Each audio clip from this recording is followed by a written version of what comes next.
Hey, what up world, it's your boy Ian. Welcome to Hacking the System, the show where I teach you how to make six figures while you're in your 20s. Yeah, your 20s. Who says you have to wait till you're old and grumpy to make real money?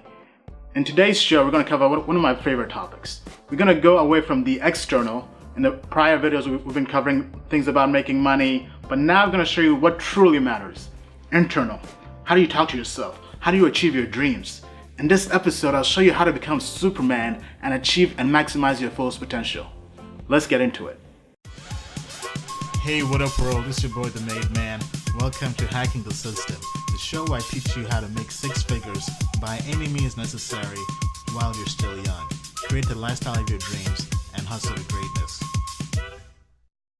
Alright, so why is today's topic very important? Right? Why is becoming Superman very vital? I mean, that was a nickname I had growing up as a kid, was Superman. It was a self-anointed nickname, I know, right? But still, why did I pick that concept, that notion of a Superman as something to strive to be, right? Because here's the thing though. Most people never achieve their fullest potential. Think about that for a second. How many people do you know are great? Not everybody's Michael Jordan. Not everybody is Barack Obama or President or Trump or whatever, right? Not everybody climbs to the highest ladder in whatever endeavor they go out there to conquer. So not everybody achieves their goals. 95% of the world is mediocre or below, right? So not everybody's maximizing their fullest potential. So lots of friends and people ask me, Ian, how have you accomplished so much at such a young age, right? And that's by maximizing my potential. So in today's show, I'm going to show you why it's very vital to maximize your potential. Just think this through, right? What would you be if you could achieve anything in the world? If you put your mind to it and you could achieve it, who would that person be? Envision that ideal person, right? That ideal person, your ideal self, that goes out there and it sets goals and conquers them, sets new goals and conquers them again. Who is that person? What does he look like? How does he walk, talk, think like?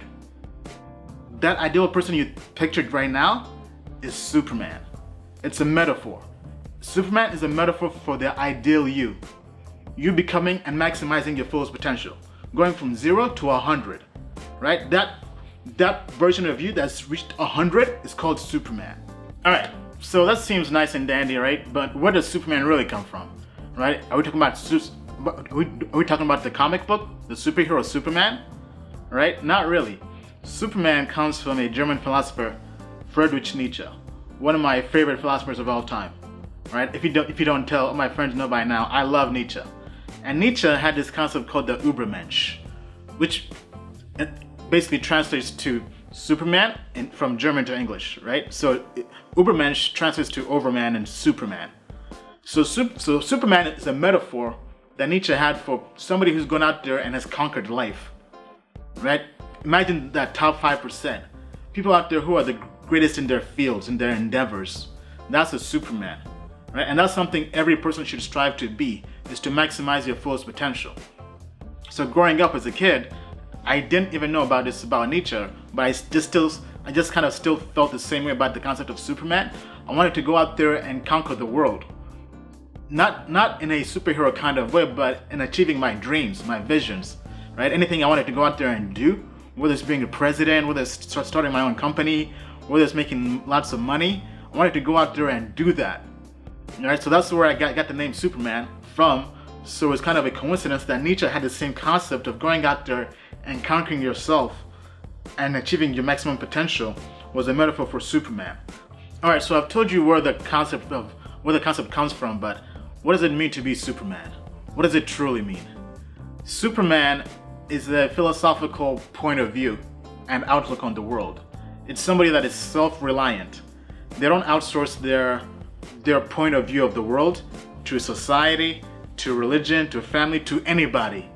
They're independent thinkers, independent rational thinkers who go out there and they view everything in their own subjective point of view, right? They don't outsource it to anybody. They take life, and as opposed to having life act upon them, they act upon life. Does that make sense? Let me say that again. As opposed to letting life act upon them, they act upon life. So they don't let their environment dictate who they are and who they want to become. That doesn't matter where they're from, what their background is. They go out there and they conquer life.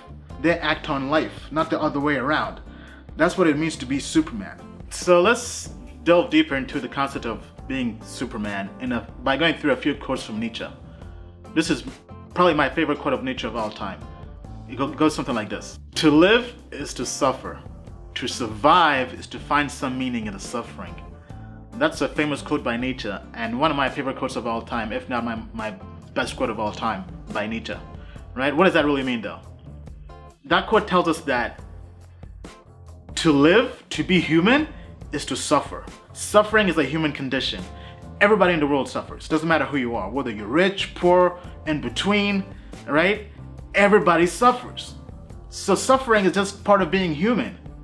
But if you really want to survive and break out of your suffering and conquer your goals and maximize your potential, you have to fundamentally understand this quote and this concept in the sense that everybody is suffering, and to strive past that, you have to find meaning in your suffering.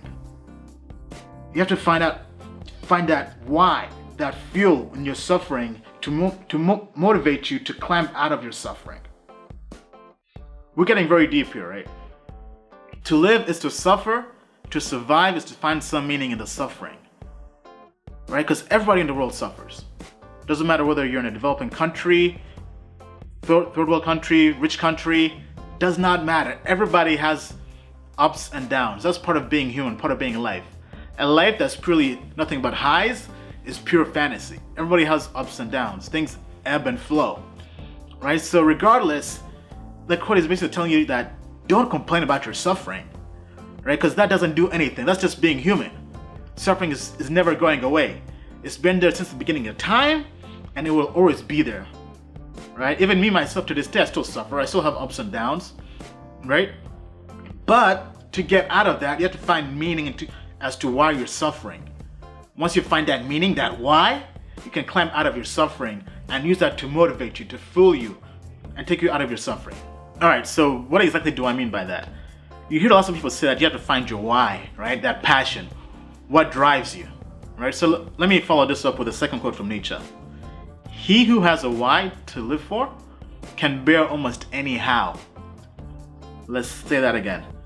He who has a why to live for can bear almost any how, right? So once you find that meaning, that why, it motivates you to strive for greatness, to maximize your potential. Because just think about this. Anybody who's ever accomplished anything great, has always had a why. They've had that motivation, that motivating factor that fuels them, that compels them to go out there and conquer the world, conquer their goals, right? Because anybody out there who's trying to do anything great on any level, suffering is just a byproduct of that. You can't become great without having any suffering, right? Even people who are trust fund babies, right? They still have suffering, right? Nobody takes you seriously. They think you made all your money, whatever, right? But just picture this. How much suffering did LeBron James have to go through to become the best basketball player in the world? Imagine the hours, thousands and thousands of hours he spent in the gym, while his friends were out there playing video games, going out there having fun. He was treating this as a job since he was a kid, right? Imagine all these people who blow up out of nowhere, right? Those 15 seconds of fame, those people who blow out of nowhere overnight success, that never happens. It comes from sweat equity, right? So that suffering they have, in order to soldier through that suffering, they have to find that why, that meaning. That's what helps them survive. Imagine the amount of suffering Elon Musk had to go through to take not one, not two, but 3 companies public with an IPO, right? Tesla, Solar City, and First Solar, I believe is the other one, I'm not sure, right? But you guys get the point though. This guy didn't take just one company public, 3 separate companies public with IPOs. I mean, sure, he became a billionaire doing that. So Elon Musk has this saying where he says that after he sold his company and made billions of dollars, he was still broke because he took all that money he made and put it into new companies to start them and finance them off the ground.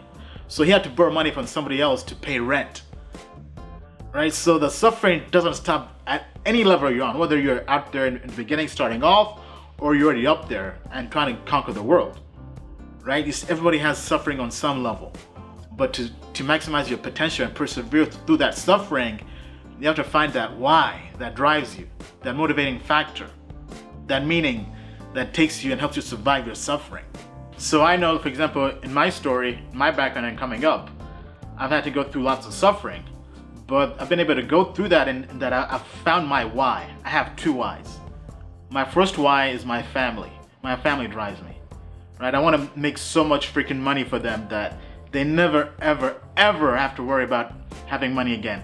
Not just my family, but my siblings, my future family, future generations of the Bellina family, right? Imagine like 2,000 years from now, nobody ever has to worry about money ever again. I know it seems crazy, and probably it is, right? But still, like, that's what drives me, because this is something that's personal. Not only that though, my second why, even more importantly though, is every time I look at lists of billionaires and millionaires, I rarely see any black or African people on the list. And this personally troubles me. And it's something that I take personal accountability in changing myself. Right? So everything I do, every hustle, every move I'm making is me trying to change that. Right? Trying to leave a legacy. You keep hearing the word people who do anything great always worry about their legacy. Well, this is it, right? My two whys that drive me for anything I've ever done, my legacy and my family. And those two are almost in a way intertwined, right? Because I want to change the world. And you can't just go out there and say this is your why.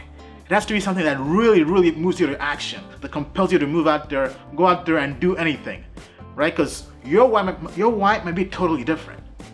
So this is something you have to go out there and figure out for yourself and find out what truly puts fire in you and gets you to go out there and change the world and maximize your fullest potential. Because this is what will get you from 0 to 100. Because everybody has the potential to be great. The question is, what will you be great at? Now, the reason most people don't want to become great or maximize their fullest potential, this right here I think is probably what holds most people back, is they're afraid of suffering. They're afraid of struggling. They're afraid of the pain, the torture, right? They're afraid of putting in that sweat equity and not getting anything back. But here's something you have to fundamentally understand, right? I mean, like, take notes, write this down. This is very vital, right? Fundamentally understand that happiness and suffering are brothers and sisters. They're twins, right? So as happiness grows, suffering grows together with it. As suffering goes down, happiness goes down as well. What does that mean, right? That means that if you want to do anything great in this world, right, if you want to be truly happy, an equal amount of suffering will be there as an obstacle. Nothing is easy, right? You heard the term no pain, no gain? This is basically what that means, right? Going back to the metaphor of being LeBron James, imagine if your goal is being the best basketball player in the world.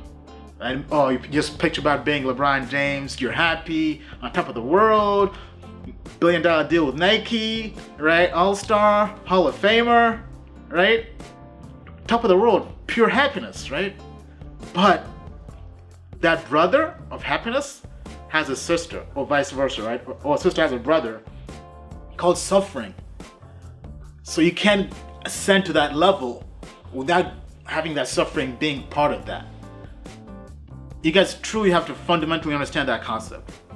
Anything that is great and worthwhile has an equal amount of suffering.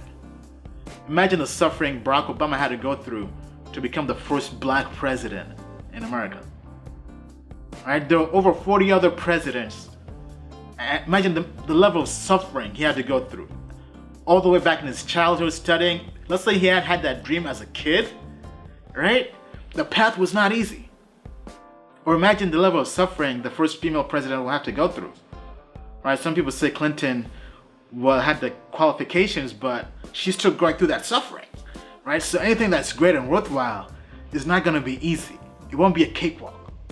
So you have to suck it up and just say, okay, if I want to achieve anything great, bring on the suffering. Why? Because I know my why. I have that meaning. I know what drives me.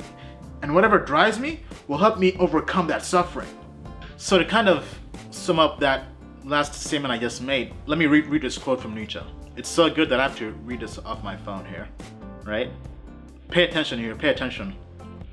In the end, it must be as it is and always has been.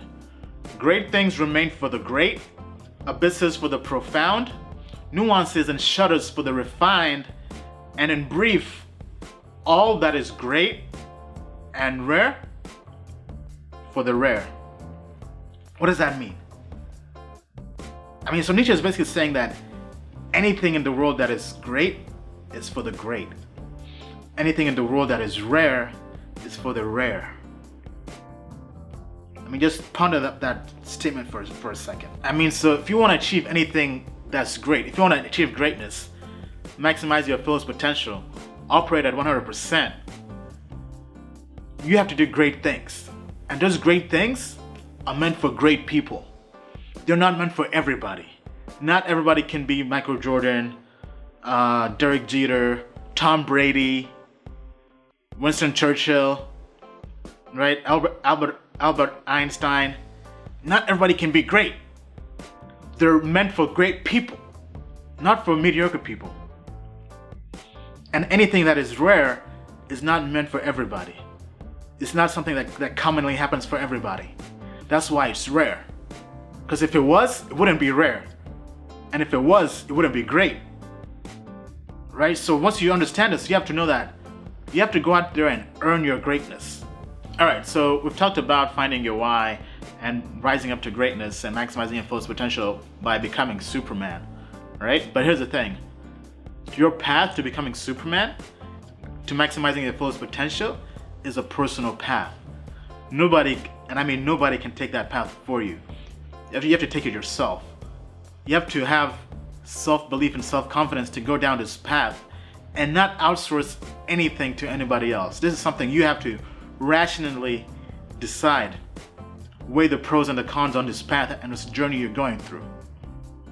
Right? So what does that really mean? So Nietzsche had this quote saying, "You had your way, I have my way, but in terms of the right way and the only way, it does not exist." Nietzsche was a believer in that the world, besides the physical reality, our actual reality, everything else minus the physical, was purely subjective. Right? So everybody was projecting their own subjective views on the world. So you can't really let somebody's subjective view on the world affect you as a personal human being going on your own journey to becoming Superman. That was kind of a mouthful, right? So let me break that down some more. Right? So your journey to becoming Superman, to maximizing your potential, is a personal journey. Something you have to take yourself and make yourself. You can't outsource it to anybody else. Other people during your journey will try to divert you with their own subjective view of what you as a human being should do. But guess what? It's not objective. It's their subjective interpretation of something happening. Right? So they're taking events occurring and placing their subjective interpretation on it. So, but the thing is, it's not objective. They have their way, you have your way, but the only way does not exist. It's independent and personal. So this is a quote that's basically talking about being an individualist, right? Don't go with the herd. Nietzsche hated the herd, right? It was called herd mentality, right? So the herd being that don't outsource your decision making on this journey to others. Don't outsource to society, don't outsource to religion, don't outsource to your family. Nobody should decide this for you. This is a personal journey. Because if you outsource to others and they have different diverting subjective views of what you should do, guess what? You will never truly achieve your maximum potential because it will be somebody else's potential. Right? What do I mean by that? Right? This is a personal journey. I keep saying that. It's personal. It's deeply personal. But the thing is, if you want to achieve anything, right, one common thing people do is they outsource their journey or anything in life, right? They outsource their life in general to others. For example, religion. Some people just sit and pray to the sky, to the gods, for a better life. That never happens. This is a personal journey. If you want to have a better life, don't outsource to the gods in the sky. Nietzsche says, go out there and create a better life yourself. Take personal accountability, right? Because when you outsource, you're outsourcing responsibility to anything in your life. That means you don't have to do anything. You can just sit there, complain, and say somebody else made you do it, right? So the reason I myself have accomplished so much in my life is I don't outsource anything. Everything is on me. Like if I want to go out there and achieve a goal, I put everything on my shoulders. I don't have to rely on anybody else. I don't pray to God, to the sky for more money, better success, right? Better luck in business. No. I realize that if anything has to change, I have to change it. I have to act upon the world.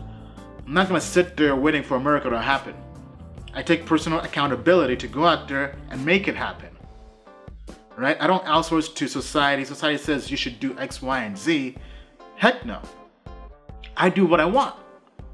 Right? Because I know where I'm trying to go, and I have that belief, that self-confidence to soldier through it.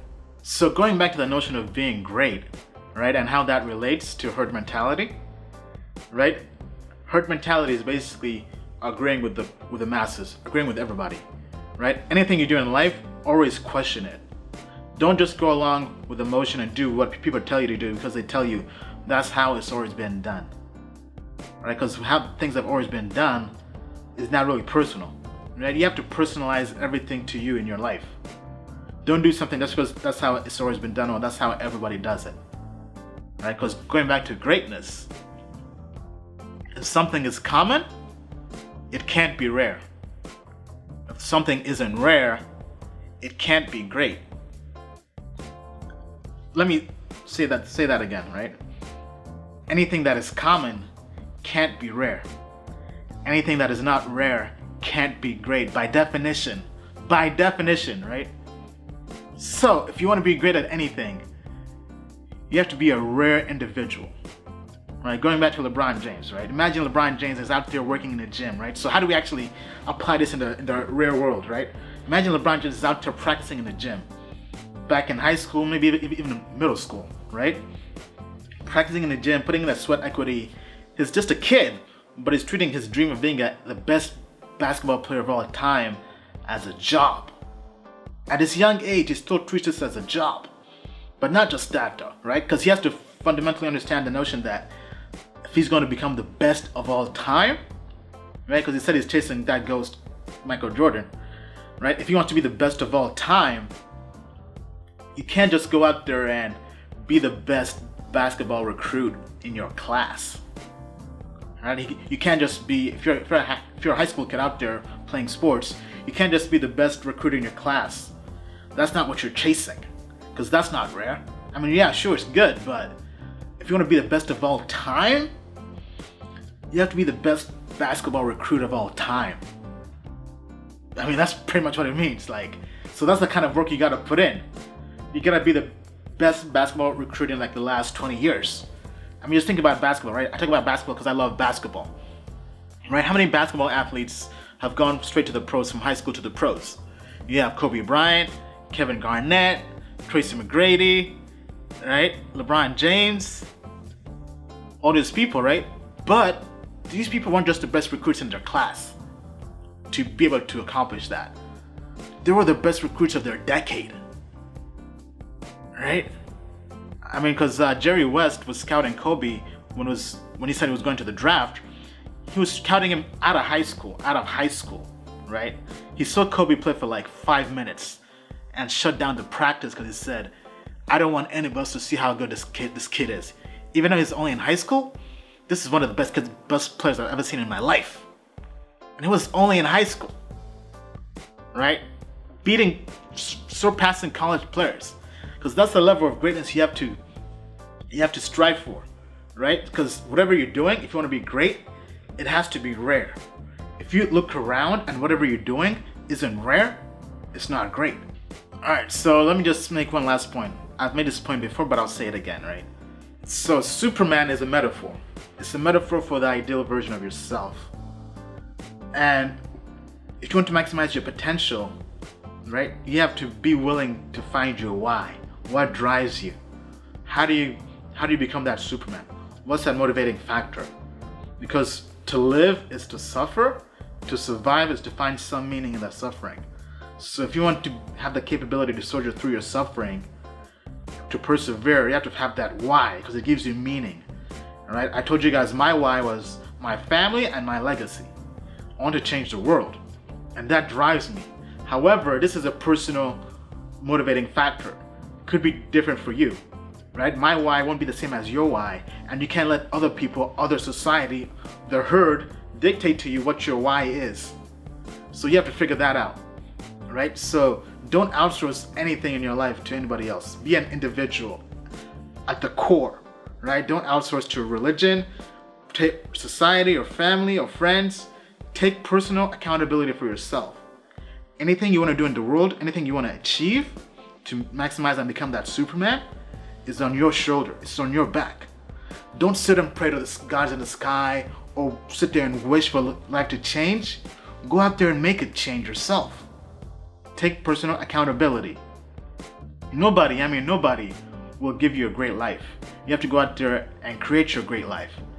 Don't wait or pray for heaven in the sky. Create a heaven right here on earth. So with that being said, that was a pretty deep episode. Let me know what you guys think. Give this a like, thumbs up, subscribe, leave a review, and check me out, ianbillionaire.com. Peace.